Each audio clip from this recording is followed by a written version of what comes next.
আপনি কি জানেন লিওনেল মেসি ফুটবল ইতিহাসের প্রথম অধিনায়ক যে কিনা ইসরায়েলের বিপক্ষে ম্যাচ বাতিল করে জরিমানা গুনছেন? না, আপনি এটা জানবেন কেন? আপনার তো এটা জানার ইচ্ছে নেই, বরং আপনার কাজ মেসির সমালোচনা করা। একটা ছবি পেয়েছেন, অমনি মেসির সমালোচনা শুরু করেছেন। কারণে অকারণে মেসির পেছনে আপনি অকারণে পুরো ক্যারিয়ার জুড়ে লেগেছিলেন।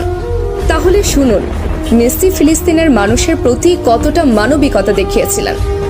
সাল 2018 রাশিয়া বিশ্বকাপের আগে আর্জেন্টিনা মাঠে নামবে ইসরায়েলের বিপক্ষে। সবকিছু ঠিকঠাক। ঠিক সেই মুহূর্তে ফিলিস্তিনের তরফ থেকে জানানো হলো এই ম্যাচটা যেন আর্জেন্টিনা বাতিল করে।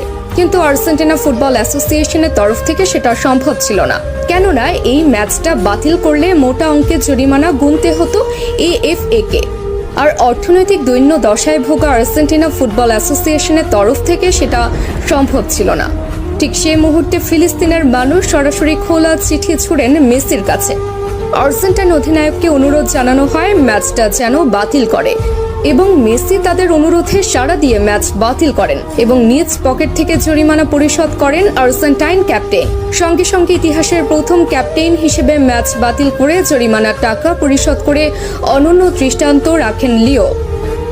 এবার বলুন, কোন মেসিকে নিয়ে সমালোচনা করেছেন? কতজন মানুষ এইভাবে নিজ পকেট থেকে জরিমানা গুনেছেন ফিলিস্তিনের জন্য, বলুন তো? এরপর যদি মেসির সমালোচনা করেন, দয়া করে আয়নায় মুখখানা দেখবেন।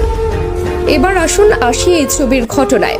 এই ছবি যেটা দেখছেন সেটা মেসি ছিলেন, কিন্তু মেসি তো সেখানে একা ছিলেন না, অথবা মেসির কোনো ব্যক্তিগত সফরও সেটা ছিল না, বরং সেটা ছিল ক্লাব বার্সেলোনার সফর।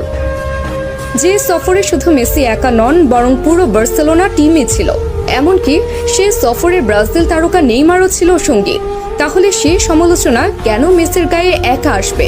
তাছাড়া প্রশ্ন আছে আরও একটা, সে সফরের জন্য ফিলিস্তিনের পক্ষ থেকে কোনো অনুরোধও জানানো হয়নি সফর বাতিল করার জন্য, অথবা ফিলিস্তিনিরাও সে ছবি নিয়ে কখনো আপত্তি তুলেনি।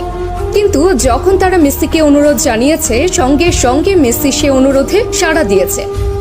এবার বলুন, মেসি তাহলে কিভাবে ওই ছবির জন্য সমালোচনার প্রাপ্য হন? বরং মেসি ফিলিস্তিনের জন্য যা করেছে আজ পর্যন্ত ফুটবল ইতিহাসের আর কোনো অধিনায়ক করে দেখাতে পারেননি।